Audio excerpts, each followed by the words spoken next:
Hey everyone, I'm just getting set up here and that copied.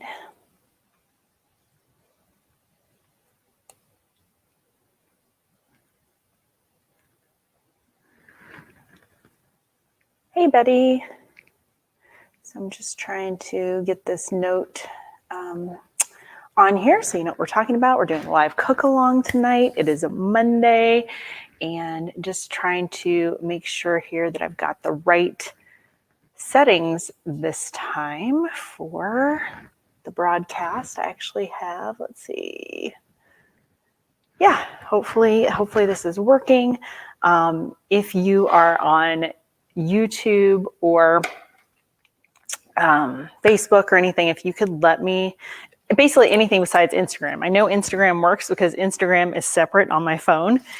But whenever I live stream to Facebook and YouTube and some of these other things at the same time, I never know if it's working properly. So I just like to kind of check in and make sure you can actually hear me. Last week's video, I had this microphone that wasn't working quite right. And so what I had to do is take the Instagram video and dub the sound over the YouTube video, which was a little annoying because it should all work properly, but that's technology for you. So anyway, tonight we're doing the live cook along. God bless you too.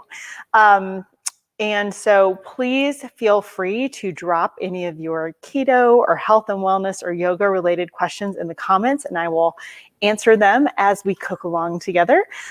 If you are not signed up for the ingredients list yet, you go to livecookalong.healnourishgrow.com, and that way you get all of the ingredients ahead of time. And yeah, I just noticed actually that the YouTube and the Facebook site should be working now on YouTube and Facebook. If you're just joining live cook along, we haven't quite started yet because I've been chatting to the people on Instagram, but now hopefully YouTube and everything else is working properly. So hopefully we can just get started. If you have any questions, comments, anything keto related, health and wellness related, yoga related, please pop them in the comments and I will answer them as we go along. But for now, we'll get started. So tonight we're making creamy, I have this one weird piece of hair over here done. I have this like creamy garlic Parmesan shrimp that's going to be over zoodles. So the first thing you need, if you got the ingredient list ahead of time, you know we're using already cooked, frozen, peeled, deveined shrimp. So all I've got is a bowl of cold water here, and I'm putting the frozen shrimp in it. This is to help get them defrosted a little bit before we actually start cooking. Of course, when you put them in the pan, they will defrost, but, and did I say cooked? I didn't mean cooked. These are raw, but they are frozen and peeled and deveined. So you need to defrost them a little bit before getting started. So now I've just got them here in a bowl of cold water, and I'll put that off to the side. I'm also testing this new little thing for my cell phone. It's this teeny little robot thing, and it follows you. And it was like $30 on Amazon. I just find it like unbelievably crazy that we have these little robot things that can do that now. So anyway, so I've got the shrimp in the bowl defrosting. So now I'm going to show you one of my favorite kitchen tools. This is a great thing for low carb. And so if you're on some of the other channels besides Instagram, I'm now going to switch over to the cutting board cam. I don't know why I think this is like it's so silly to me now that like that, you know, technology can do all of this crazy stuff. And I'm just here in the kitchen by myself and I can switch over to this cutting board cam. So if you are with me on Facebook or YouTube or anything, magically now I'm going to be on my cutting board, which just is so exciting. So, and if you're on Instagram, I'm just going to turn this so hopefully that you can see this a little bit, but there is the cutting board. Be sure to ask all your questions while you're around. But so I've got 2 medium zucchini And I'm just going to cut the ends off. So if you don't have a spiralizer, do not worry. You can just cut slices of zucchini and this will taste exactly the same, but this just makes it look a little fancier. So when you have the spiralizer, you just put it, I'm going to show you a little closer here. So, okay, there's the little plate that's on it, and the little round part is where you put the zucchini. And I'm going to just go ahead and put that on there. And then the end part has these spikes that go into the end, and then you just turn it. And so as you go, you'll start to see the zucchini noodles coming out.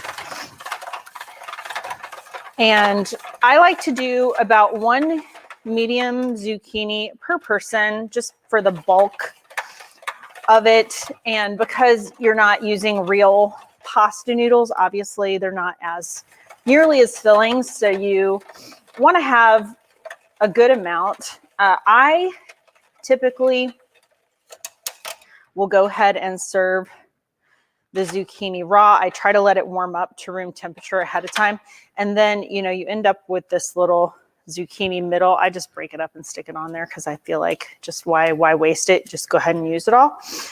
So that is 1 zucchini plate done. You can see I've got the zoodles here.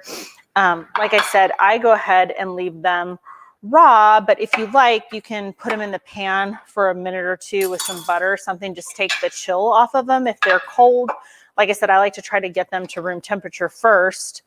And then some people like them cooked, but I find when I cook the zucchini noodles, it makes them a little too mushy and too much water comes out of them. So I really like just keeping them raw, but if that isn't to your taste or just doesn't suit you for some reason, then please feel free to put them in the pan. And you could put them in the pan at the very end with the sauce and everything that we're making and the shrimp, and then you can cook them a little bit that way. And for this dish, since it's a creamy dish with a fair amount of sauce, like it probably wouldn't be that big a deal this time to cook them a little bit, but I just find, like I said, they get a little too watery and mushy and cooked down a lot. I just really prefer them raw, but you can do whatever you like. So if you're just joining, it's Live Cook Along Monday. You can go to livecookalong.healnourishgrow.com to sign up to get the ingredients ahead of time.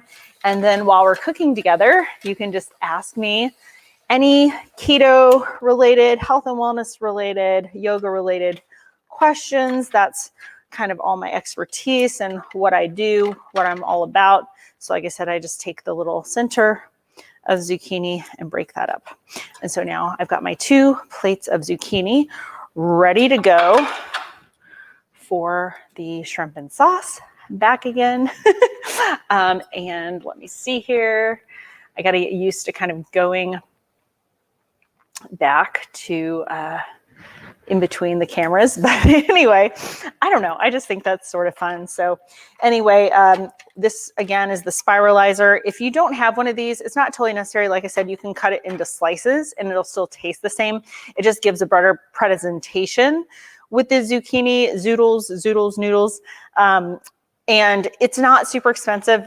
You can get them for under $20 now. The one that I like is linked on my Amazon shopping page, which is amazon.com/shop/HealNourishGrow. That's where you'll find all of my favorite cooking tools, my knives, my awesome 24-inch cutting board that you just saw while I was doing the zucchini noodles. I've had that thing for, I don't know, over 25 years at this point. But I love it because it's so big that I can chop multiple things at a time and just kind of have them still sitting on the cutting board as I go. So I'll go ahead and get kind of the rest of the things prepped, because once we get the shrimp in the pan, things go really quickly. So the other thing that I need to just do is, we have our shrimp in the bowl defrosting, but they start to get even icier initially. So I just need to rinse them again really quick and add some more water to that. Again, you're putting them, obviously you're cooking them on the stove. So if they're a little frozen when you put them in the skillet, it's not a big deal, but I do like having them mostly defrosted just so that, you know, you're not having to overcook them, because if you start to overcook shrimp, they really get a little rubbery and it's just not nearly as good of a texture to work with, or not to work with, but just not as good of a texture taste-wise, really. So these are getting a little more stuck together and frozen as they're thawing. So I'm just gonna wait a second here. Our kitchen faucet takes a long time for the water to get pretty hot because we have an instant, what do you call that? Instant water heater or instant heat up thing.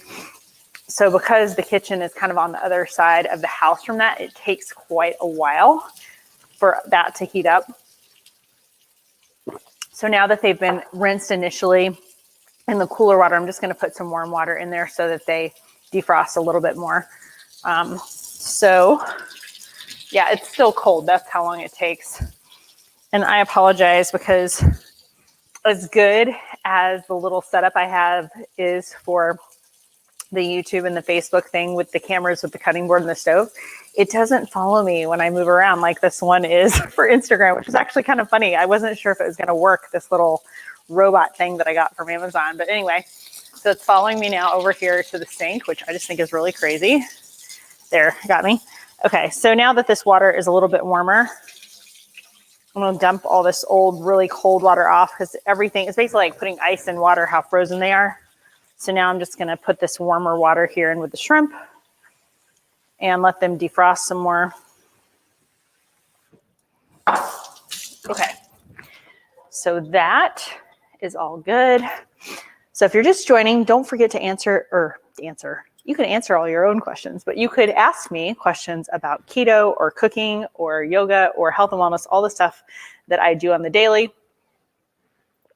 If you're just joining, I have the plates of zoodles all ready to go.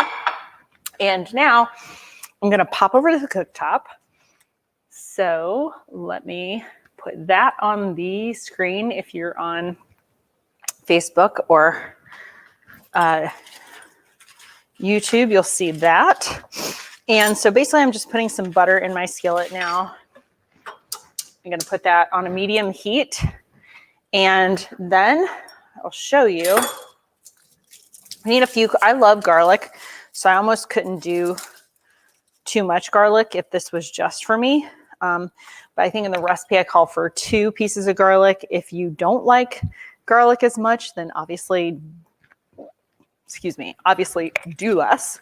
But now let me go back actually here to the cutting board, because I just want to show you my favorite method for dealing with garlic. So here you see I have the cloves on the cutting board, and let me move this here so you can see if you are with me on Instagram. So over, my little robot's getting confused. So over here, I've got these ready to go. So you're going to take the flat side of your knife and a garlic clove, and you're just going to smack it just like that. And you can see now if I just pick up the edge here, that whole piece of shell comes off. And so now I just have just the garlic left. I'll do that again so you can see. You like use the flat side of your knife, give it a smack, and that just peels off really easy. You can see the whole peel just came right off of there. So that's 2 cloves. That's what it calls for in the recipe. I'm going to do a couple more because we really like garlic, so that doesn't bother me. And you can see with the smacking, there's a super simple way to peel garlic. I mean, it's just ridiculously easy. So now we're going to do a quick mince. So if you are just learning knife skills, you have your chef's knife. You're going to keep the thin tip of the knife on the cutting board right here. And then you're going to work this knife back and forth over your garlic, and that just minces it up. So you can also see, like, this is why I love this cutting board so much. It's big enough that I can cut multiple things on it at the same time and not have to clear the board. And it just gives you plenty of room to work with. So I really like that. about this cutting board. Again, that's linked on my Amazon site if you happen to be interested in it. It's a Booz block, which is a very well-known cutting name, super thick, super long lasting. As I mentioned, I've had it for like 25 years. So it's really a good investment and you will not be disappointed.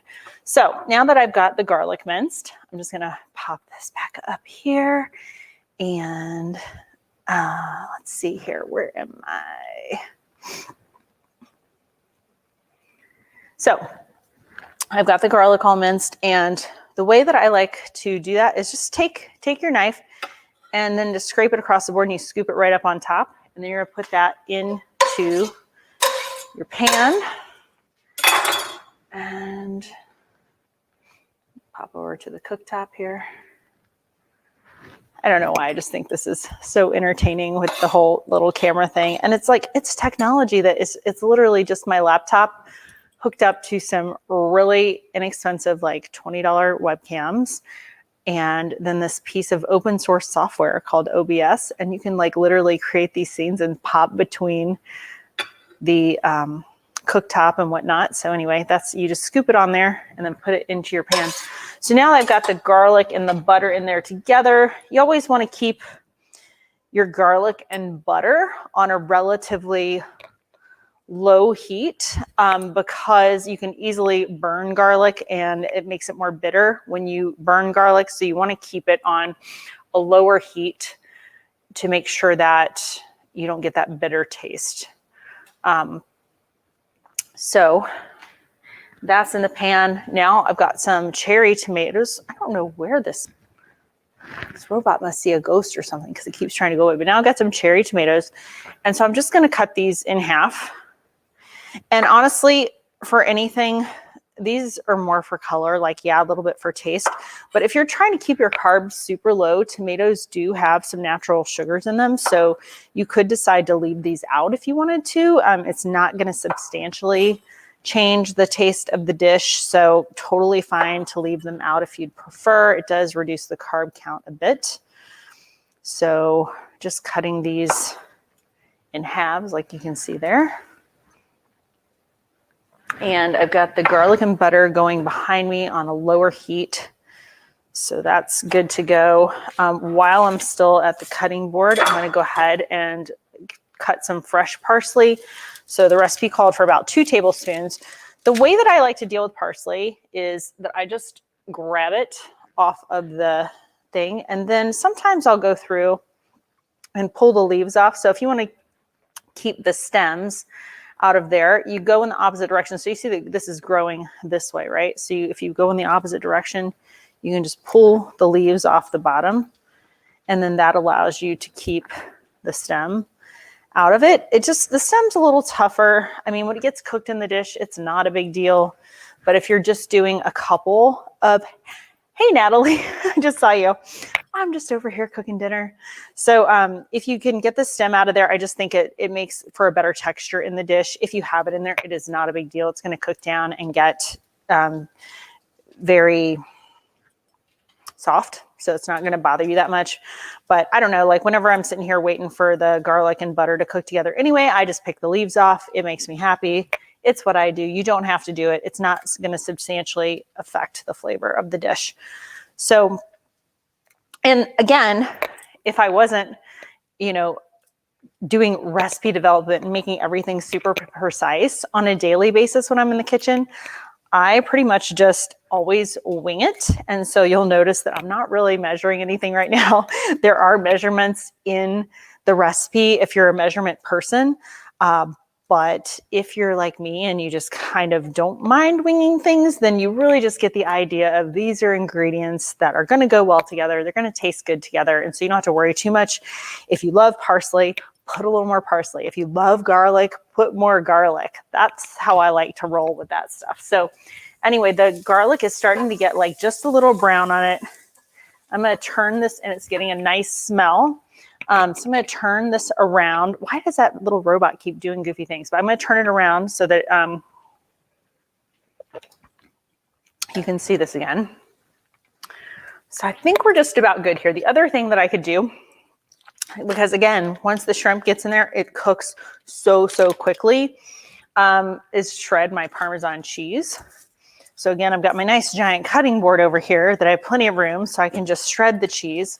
And let me just pop over here to, so again, if you're on YouTube, you're gonna see the cutting board now, but if you're on Instagram, you just get this and you get my crazy little robot chasing me around. But anyway, so I'm just shredding some cheese. I believe that the recipe called for about a 1/4 cup, or maybe, I don't know. Like I said, feel free to do. See, why does he keep going that way? Nobody's over there. I think I have a ghost in my house because why does this thing keep moving around? Maybe I have to return this one before I decide, because I just got it from Amazon. This is the first time I'm testing it out, and it is making a lot of random movements. So I'm not really sure that this will be good for the long term. Anyway, so I'm shredding the Parmesan right now, and let me just adjust this camera a little bit so that you can see the cutting board, except for he keeps trying to move towards me, whatever is happening here. I'm sure you're finding this to be scintillating TV. Okay, I'm gonna skip the cutting board because apparently it just wants to track. So I'd say I have about a 1/4 cup there, and I think that's gonna be pretty good. And besides that, I can keep a little extra so that I can put it on the top one to finish the dish. So if I need extra, I can just shred more then. So now I think we've got everything ready to go. I am just going to let's see. I'm just going to take the shrimp, rinse them one more time, and then I'm going to put them into the pan. So I've got the shrimp over here. And as I mentioned before, I did go ahead. These were frozen shrimp that were peeled and deveined, but they are raw. And so I was just defrosting them a bit before we started cooking, because while you could put frozen shrimp in the pan, that's going to make them, you're going to have to cook them longer to defrost them, and then they get kind of tough. And nobody likes tough shrimp. So just pre-defrost them. So now you see I've got them here that are ready to go. And so let me pop over to the cooktop here. And if you're here, I'm going to, maybe I can bring this a little closer so you can see. So there's the cooktop. I'm just putting the shrimp in. So again, that was the garlic and butter. And now I've got the shrimp in here. I'm going to go ahead and put in the tomatoes, because they actually the shrimp tends to cook so quickly that I can probably just put all this in at the same time. So I've got the parsley, the tomatoes, and the shrimp all in one place.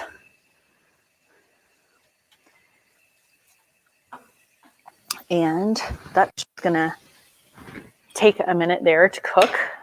Usually, well, I say a minute, shrimp will typically take anywhere from 3 to 5 minutes, depending on how big they are. And just gonna give my hands a rinse since I've got the raw shrimp on there.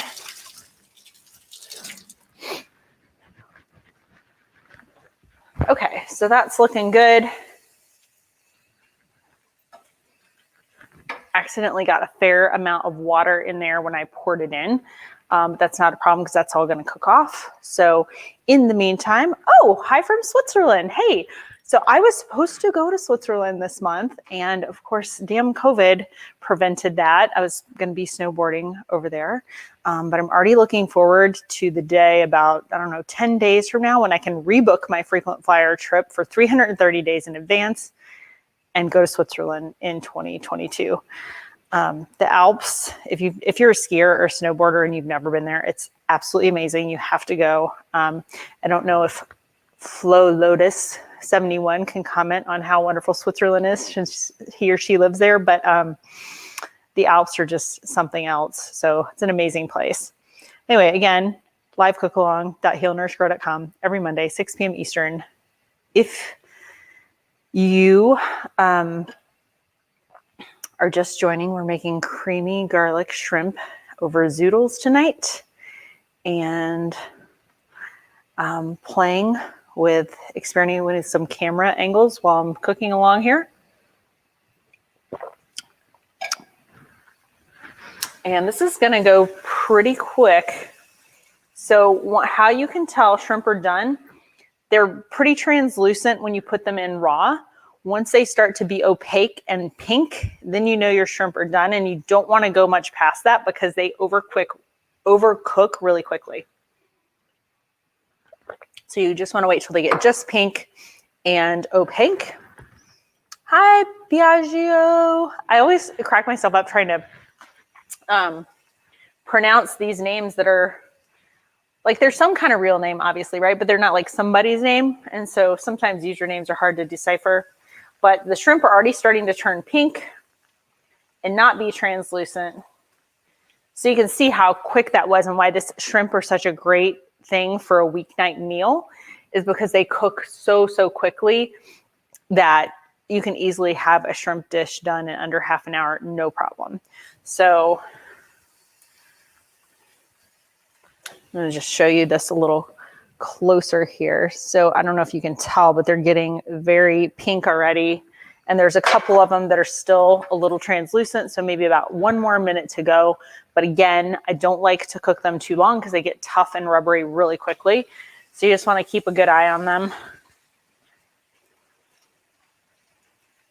So one thing that I did not put in the recipe, but I almost always do because this is a butter, creamy butter thing, is I'll usually put a squeeze of lemon and also a splash of white wine. Oh, from Italy. Nice. Oh my God. Skiing in Italy is amazing too.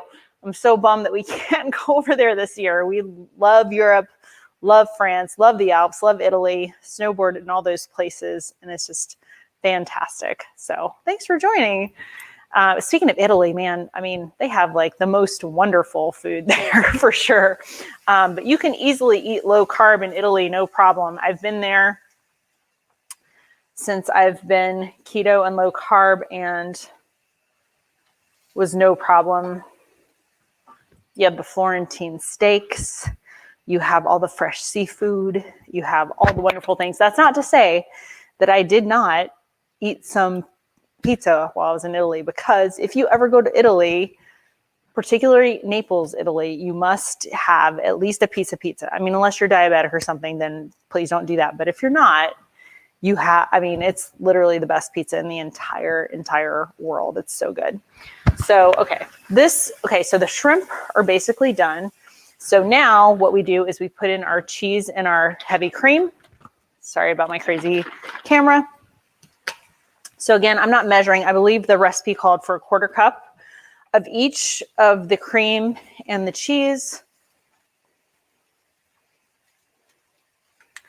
And basically, since the shrimp is already cooked, you're just waiting until the cheese melts, and then this is done. And now we've got our parsley in there with the green, the tomatoes in there with the red, so it makes a very pretty presentation. And here we go. You can see it's kind of all done there now. And I've got the zoodles, so I'm just going to go ahead and put this right on top of the zoodles.